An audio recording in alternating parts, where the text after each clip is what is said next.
Good afternoon. I'm Tim Harris in Seattle, Washington, and I'm here today to talk about Fifth Amendment takings. The Fifth Amendment, which applies to the states through the 14th Amendment, provides nor shall private property be taken for public use without just compensation. Private property taken for public use without just compensation. Each of those clauses has been heavily litigated, but today we're going to talk about whether a property has been taken such that just compensation would be due. We're also going to talk about the parameters of the property interest that is taken. We're going to talk about that in the context of a recent U.S. Supreme Court decision called Murr versus Wisconsin. And this is one of Justice Kennedy's last decisions before he departed the bench. There was a law review article about it last year, cleverly titled, "No Murr Tests, Penn Central is Enough Already." And it is. And so Penn Central has been heavily criticized, but I actually kind of like Penn Central. I think it provides an interesting balancing and weighing of various interests, the government's interests and the individual property owner's interests. So let's chat a little bit about Penn Central itself. In 1967, Grand Central Station was designated as a historic landmark. Grand Central Station, not Penn Station. I realize there's a Penn Station and this is Penn Central, but it concerns Grand Central Station. So I hope that clears that up for decades of law students who've been confused. So in 1968, the year after it gets designated as a historic landmark, Penn Central enters into a lease with the UGP company to build an office tower, a 55-story office tower over Grand Central Station and to pay rent to Penn Central. The parties applied to the New York City Landmarks Commission for permission to build this 55-story tower. Now, interestingly, Grand Central Station was originally designed for a 20-story office building above it. The columns and the weight distribution were set up for a 20-story office building. But they applied for a 55-story office building, and the Landmarks Commission denied their request. They submitted two different plans. Both were rejected. So the parties sue, alleging a taking without just compensation. The Supreme Court says there's no taking here. And in doing so, it comes up with a three-part test. And we've seen this three-part test over and over in most all takings cases. We get to this Penn Central test. And the Penn Central test is, what is the economic impact of the property owner? What is the interference with the party's reasonable investment-backed expectations? Originally it was distinct investment-backed expectations. The Supreme Court changed it probably smartly to reasonable investment-backed expectations. And finally, what is the character of the government action? Well, here, Penn Central had Grand Central Station, which is a train station. They're allowed to continue to operate it as such. At most, they probably had a reasonable investment-backed expectation to a 20-story office tower, not a 55-story office tower, but that was all they asked for. So the court in this context says, yeah, we don't think there's a takings here, and they employed this ad hoc balancing test, which we see over and over throughout takings jurisprudence. Now, there's a couple of exceptions to this ad hoc balancing test, and it's the Loretto and the Lucas case. I'm going to talk about them now. So Loretto is pretty simple. If there's a physical invasion of the property, then there's a per se taking, and we don't get to the Penn Central test. So in 1973, New York City required landlords to give cable companies access to install television equipment, essentially to install cable boxes on their property. Plaintiff owned an apartment building in New York City and alleges a trespass and a taking without just compensation. The U.S. Supreme Court said physical invasion is a per se taking. We didn't even get to the Penn Central analysis. So ultimately, there were no damages. So this gets remanded, and I think the plaintiff won $1 in this case because there was no damages. Ultimately, it was probably beneficial to have a cable box so that your tenants could have cable TV. But the law still stands, and that's a physical invasion is a per se taking. Now, by analogy, the Lucas case involved a situation where government regulation entirely wiped out an individual's right to use their property, sort of. So Lucas pays $975,000 for 2 beachfront lots in the Isle of Palm, South Carolina, the last undeveloped lots on the island. These lots are surrounded by single-family residences. The regulations in place at the time allowed Lucas to build the single-family residences on each of his lots. In 1988, a few years later, the government passed the Beachfront Management Act, which prohibited Lucas from building on those properties. Lucas alleges a taking. The trial court found that Lucas had been deprived of any reasonable use of the lots and rendering the property valueless, awards Lucas $1 million. The South Carolina Supreme Court overturns, stating that the legislation is designed to prevent serious environmental harm, which it probably was. Now, the U.S. Supreme Court reverses and remands and holds that when a regulation deprives all economically viable beneficial use of the land, it's a taking. So it's essentially the equivalent of a physical appropriation. Basically, under this is called the Armstrong principle, where one landowner is called upon to sacrifice for the greater good of the community. So Mr. Lucas here is essentially required to hold aside his expensive single-family properties as a park because he couldn't build on them. Now, Justice Blackmun in dissent said, I don't think there's a taking here because he's still able to use his property. He can't build a single-family house on it, but he can picnic on it and he can still enjoy the property. And ultimately, the regulations might be lifted, which they were 2 years later. So Mr. Lucas ends up getting compensated for the value of his property. The court finds a per se taking. So we didn't even get to the Penn Central analysis. Now, under a situation like Mr. Lucas's, if we had gone into a Penn Central analysis, he probably would have won anyway. Reasonable investment-backed expectations. He thought he was going to be able to build single-family residences because he could under the law in effect, and he was surrounded by single-family residences. Huge economic impact. Character of the government action, well, it was environmental protection, but, the impact of these two individual lots, I'm not sure, but we didn't even really get there because the court said he was denied pretty much most of the economically viable use of the property.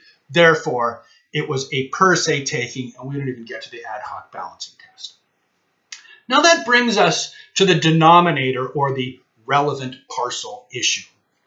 The Supreme Court in both Lucas and Penn Central guides us to look at the parcel as a whole. So remember, in Penn Central, the question was you had Grand Central Station, and then the affected area was really the airspace above Grand Central Station. So when the court says you don't separate the two, you look at the parcel as a whole. And similarly, under Lucas, it was the entire parcel that he couldn't build upon. If it had only affected half of the parcel, and he could still build a small single-family residence on the other half of the parcel, that probably would not have been taken. There probably wouldn't have been a per se taking anyway. So in most cases, though, it's pretty clear what the parcel as a whole is. And you don't really need to go much beyond Penn Central analysis. Under state law, we know what the parameters of our property are. We know where the boundary lines are. Sometimes they shift a bit, or sometimes they're not entirely clear. But basically, we understand under state law where our property lies and what the government impact to that property is. Which brings us to the Murr case, which is kind of an unfortunate case because it's a bit peculiar factually, and it leads to some strange and confusing and unfortunate law. And it leads to a new balancing test that one has to get to before one even reaches Lucas or the Penn Central analysis. Maybe not Loretto. If there's a physical invasion, there's a physical invasion. So the Murr case concerns the St. Croix River. The St. Croix River bifurcates the states of Wisconsin and Minnesota. So 12 miles east of St. Paul, the St. Croix River sort of widens and becomes what's called St. Croix Lake. The two parcels at issue in the Murr case lie right on the shore of Lake St. Croix. So the Murrs bought a parcel on Lake St. Croix, parcel E, in 1960, and they built a small cabin on it, about 100 feet from the water's edge. In 1961, they built the cabin. They then, on advice of their accountant, transferred ownership or transferred the title of the property to their plumbing company, which is probably a smart decision. And in 1963, a couple years after they build the cabin, they buy lot F right next door. Title on that piece of property was held in their own names. So we have two lots right on Lake St. Croix. One is owned by the Murr's Plumbing Company, and one is held in the name of the Murrs. And the one owned by the plumbing company has a small cabin on it. So each lot faces Lake St. Croix, and then there's a huge bluff, 130-foot bluff, and then it flattens out again on top. So each lot is approximately 1.25 acres, but each lot only has half an acre or so of buildable land. So one has 0.5 acres of buildable lands and the other has 0.48 acres of buildable lands. This is important information. I'll get back to this. So in 1972, after the Murrs have owned their property for a while, the St. Croix River is designated for protection under the Wild and Scenic Rivers Act, justifiably so. Wisconsin subsequently enacts rules, standards, ordinances to protect the environmental integrity of the river. And in 1976, a new ordinance provides that buildable lands in the lower St. Croix River must have at least 1 acre of land suitable for development. And this is to restrict the density of building in the area. So if you've got a piece of property, it has to have at least 1 acre of buildable land. And adjacent lots that are under common ownership may not be sold or developed as separate lots if they do not meet the 1 acre minimum. So again, there has to be 1 acre minimum of buildable lands on lots facing Lake St. Croix. The Murrs have 2 lots. Neither one of them meets the 1 acre minimum. One has 0.48 acres, the other has 0.5 acres. Now, the law, as a lot of non-conforming laws do, has a grandfathering provision that says that lots, if they're under separate ownership in 1976, can remain so. So the goal of the law, like many of these non-conforming use laws, was to phase out these substandard lots. But the Murrs are, in 1976, they're under separate ownership, so this is not a problem for the Murrs until 1995. So in 1994, unfortunately, the Murrs transferred ownership of Lot F to their children, and then they transferred Lot E to their children under the same names in 1995. So in the late 1990s, the Murrs decide to reconstruct their cabin on higher ground due to flooding. So then they want to sell the other lot to pay for reconstructing this cabin. So then they request a variance or a special exception permit to be able to sell the lot separately. The local Board of Adjustment denies the request, and the Court of Appeals upholds this decision. Then the Murrs bring a takings claim, so their private property has been taken for public use without just compensation. The Court of Appeals, in an unpublished decision, this is not even all that interesting to them, finds no taking because there's a well-established rule in Wisconsin, and the key is the 2 properties are contiguous, and they have merged into one under the law when they were put under the same ownership because they do not have 1 acre of buildable lands between them. So then the Wisconsin Supreme Court denies review. Nothing to see here. Not very interesting. So the Murrs take this unpublished Wisconsin Court of Appeals opinion and file a cert petition to the U.S. Supreme Court, and the U.S. Supreme Court accepts review. Amazing. The U.S. Supreme Court, though, ultimately finds no taking also. But then they treat us to a 3-part test in making that determination of what is the relevant parcel. So in other words, is the Murrs relevant parcel the entire 2 pieces of land that were merged, or are they 2 separate pieces of land? Again, this is an unusual situation that's not going to come up every day. But unfortunately, it does here, which leads us to the 3-part test that Justice Kennedy articulated. So Justice Kennedy finds no taking. He looks at the courts, says the court should give substantial weight to the treatment of the land, in particular, how it is bounded or divided under state and local law. Okay. Look at state and local law, because that's what we know. That's what we expect our land to be treated under. Property owners also have an ability to have an impact and have a say about state and local law and know when it's being passed and have access to their legislators and city council people, that sort of thing. So that's a good thing. But Justice Kennedy goes a bit farther. In looking at state and local law, the court looks at this element in the context of regulations and reasonable expectations. So they're going to look at the law in the context of reasonable expectations, which to me kind of sounds like the Penn Central test anyway, the reasonable investment back to expectations. What did they expect based on how their property was divided by state and local law? In my mind, you look at the property, how it's based on state and local law, and then the reasonable expectations are sort of a separate inquiry under Penn Central. The second test that Justice Kennedy articulated was courts must look at the physical characteristics of the property, including areas that may be subject to environmental regulations. Okay, so again, this is a weird piece of property because it's clearly an environmentally sensitive area right on Lake St. Croix with a bluff attached to it and then a flat piece on top. This is not going to happen every day and probably shouldn't be an example where we create new law from the U.S. Supreme Court to apply to every piece of property that now be subject to a takings claim. So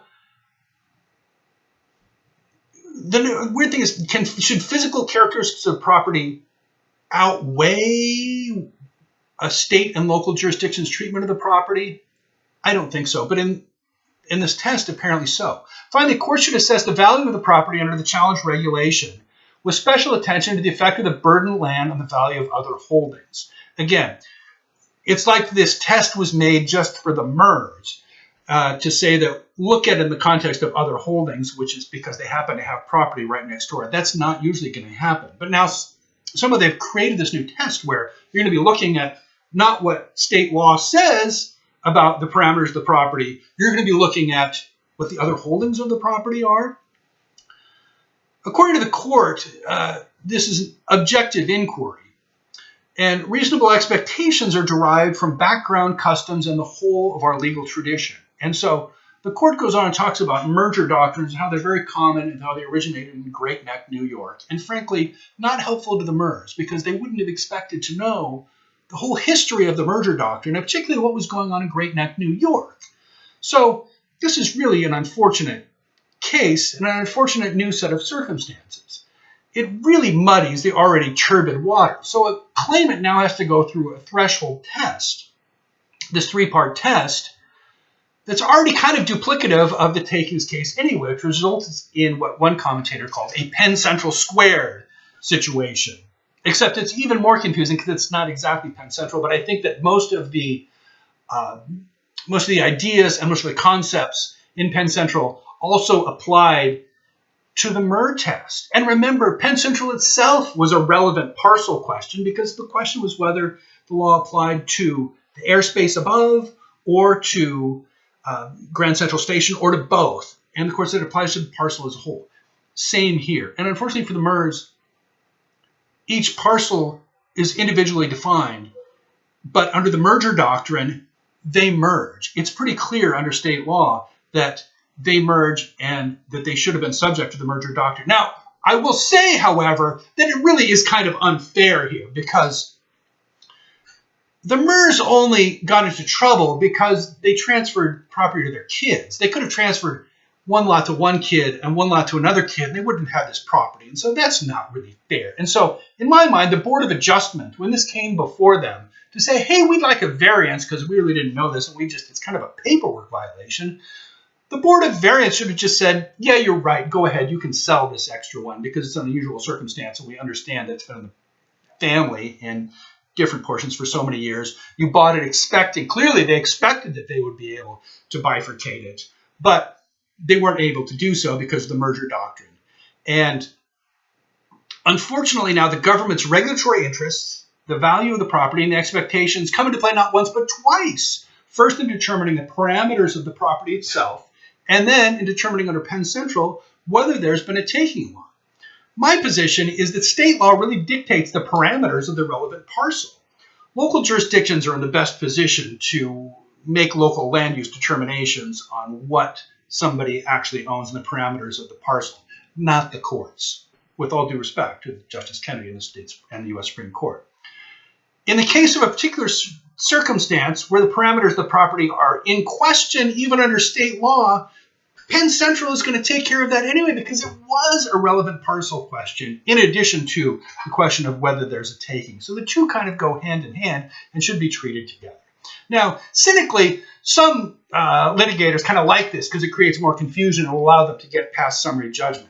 But in my mind, it creates greater confusion about whether there's a taking, and it essentially prolongs litigation unnecessarily.